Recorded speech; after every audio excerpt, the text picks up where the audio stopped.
Assalamualaikum warahmatullahi wabarakatuh. Saya Gatan Wiryawan dari kelas 12 MIPA 3 akan membahas tentang kertas kerja pada perusahaan dagang. Pertama-tama saya akan menjelaskan apa itu kertas kerja. Kertas kerja adalah alat bantu untuk mempermudah penyusunan laporan keuangan suatu perusahaan. Tetapi si kertas kerja ini bukan suatu keharusan. Boleh dibuat, boleh juga tidak.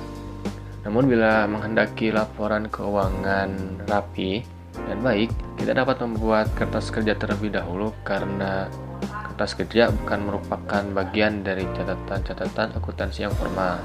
Kedua, saya akan membahas tujuan pembuatan kertas kerja. Yang pertama adalah memudahkan penyusunan laporan keuangan. Kedua, meringkas dan mengelompokkan data dari neraca saldo dan data penyesuaian. Yang ketiga, mempermudah menemukan kesalahan dalam jurnal penyesuaian.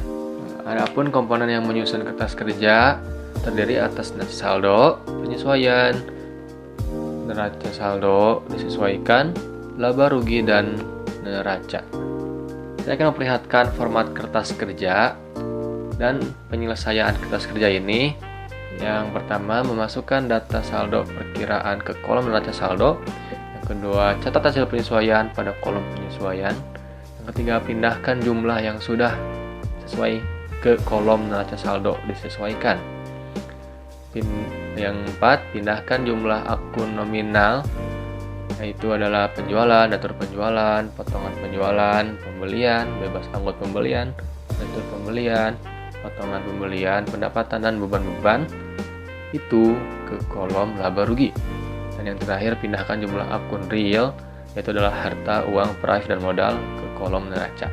Oke, saya akan menjelaskan tentang penyusunan kertas kerja di perusahaan dagang lebih jelas gitu ya, dengan pendekatan ikhtisar, laba rugi, dan pendekatan HPP. Yang pertama adalah kertas kerja dengan pendekatan ikhtisar laba rugi. Aku akan menampilkan contoh kertas kerja lagi. Aku akan menjelaskan. Yang pertama adalah akun ikhtisar laba rugi. Jumlahnya dicatat pada kolom laba rugi dan ditulis sesuai dengan hasil penyesuaian. Ya, jumlah yang berwarna biru.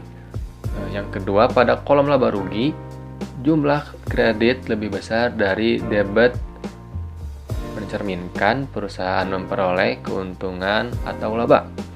Jika sebaliknya, berarti penjualan merugi ya. Yang ketiga, pada kolom neraca, jumlah kredit lebih kecil dari debit karena belum ditambah keuntungan yang diperoleh. Dan yang terakhir, laba perusahaan diperoleh dari selisih jumlah debit dan kredit di kolom laba rugi. Dan itu adalah cara menyelesaikan kertas kerja dengan pendekatan ikhtisar laba rugi. Oke, kita lanjut membahas kertas kerja dengan pendekatan harga pokok penjualan.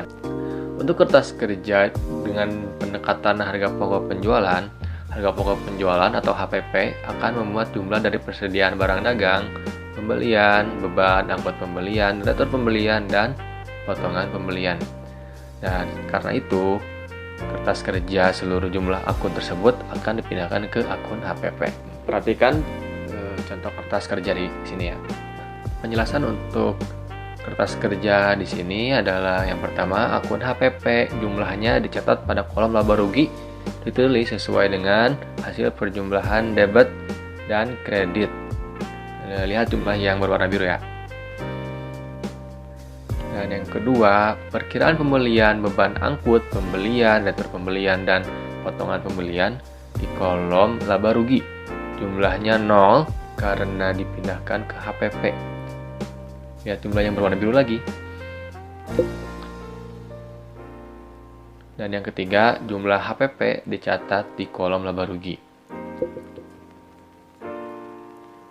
Dan keempat, pada kolom laba rugi, jumlah kredit lebih besar dari debit, mencerminkan perusahaan memperoleh keuntungan atau laba. Jika sebaliknya, berarti perusahaan rugi. Yang kelima, pada kolom neraca jumlah kredit lebih kecil dari debit karena belum ditambah keuntungan yang diperoleh. Dan yang terakhir, laba perusahaan diperoleh dari selisih jumlah debit dan kredit di kolom laba rugi.